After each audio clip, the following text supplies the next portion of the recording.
Before we dive into the fascinating world of Star Wars, a friendly reminder: if you're enjoying this content, please consider subscribing to our channel and hitting the like button to support our creators. And as a seasoned Star Wars enthusiast, I've always been intrigued by George Lucas's vision for balance in the Force. However, upon revisiting his philosophical musings, I find myself grappling with a sense of unease that transcends even the darkest corners of the Sith's domain. George Lucas's explanation of the dark side, shared while creating the scripts for The Empire Strikes Back, sparked more questions than solutions following the prequel trilogy. It's often assumed that George Lucas had a clear vision of Star Wars from the outset, but the truth is quite different. For instance, he collaborated with scriptwriter Lee Brackett on The Empire Strikes Back, and surprisingly, the initial draft didn't include the well-known "I am your father" scene. Delving into Twitter, I stumbled upon intriguing insights from Star Wars historian Paul Duncan. Uh, he's revealed some of George Lucas's earliest notes he penned with Lee Brackett in November 1977. In these notes, Lucas lays out the fundamental concepts he wanted to explore and even shares his personal musings about the dark side. These revelations are captivating, yet they spark a plethora of unanswered questions, particularly when considering the prequels. In his story notes, Lucas admits that not only did he acknowledge being influenced by the mystic Carlos Castaneda in creating the Force, but he also expands upon the winner by stating that it was more than just an influence.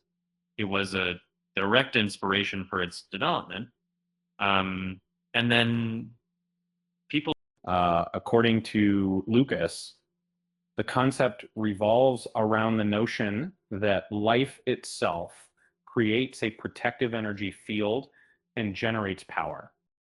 This energy envelops you, and when you die, this energy merges with all other energy in the universe, forming a cosmic ball of energy.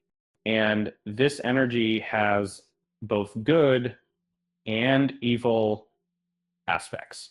While alive, you contribute to this force because your actions generate the power that sustains it. And upon death, you become an integral part of this vast energy, implying that you don't cease to exist, but rather continue as part of this omnipresent force field. In a way, can be considered as God or uh, a higher consciousness. At the end, Lucas's casual mention of the Force as being like God, whatever, can't help but bring a smile. However, an essential concept is absent from his initial explanation. The source of the dark side, is the dark side inherent to the Force, or is it a corrupting influence born from individuals who yield to their own greed and malice? Regardless of the answer, what truly matters is that the dark side exists. It's real. And that's all we need to know.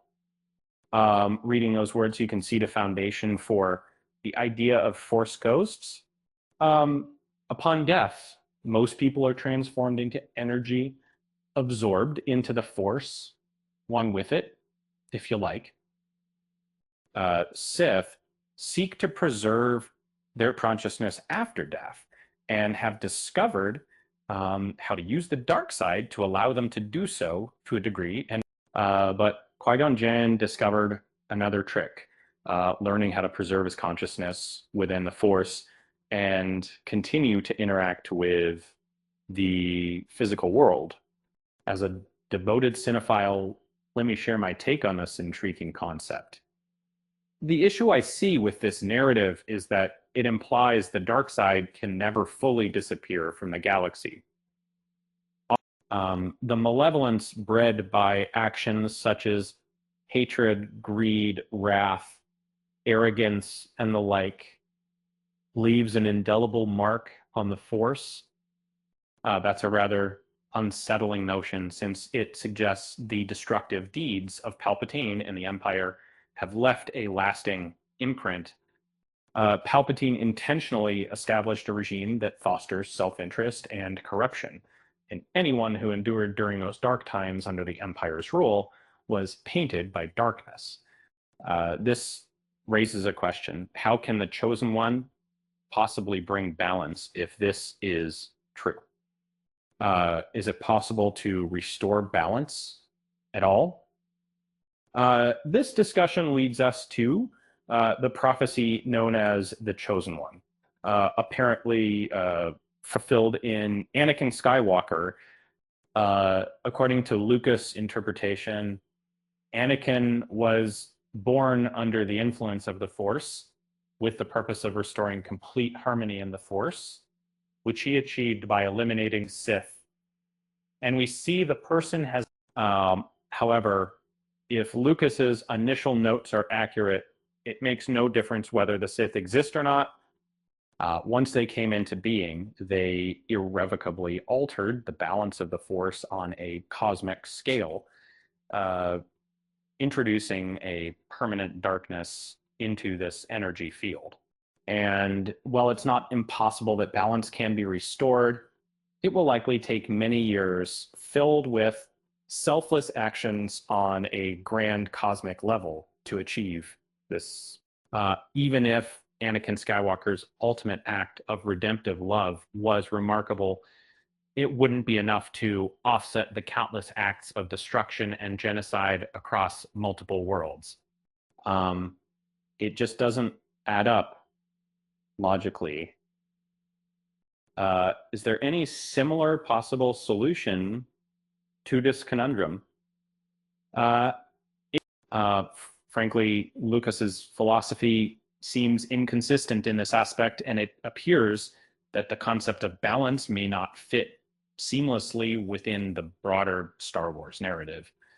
And granted, the Jedi themselves struggled to comprehend the Chosen One prophecy, as suggested by Yoda, who implied it might have been misinterpreted all along.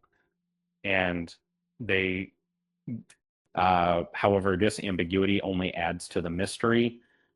As I ponder the complexities of the Star Wars universe, I'm reminded of a joke.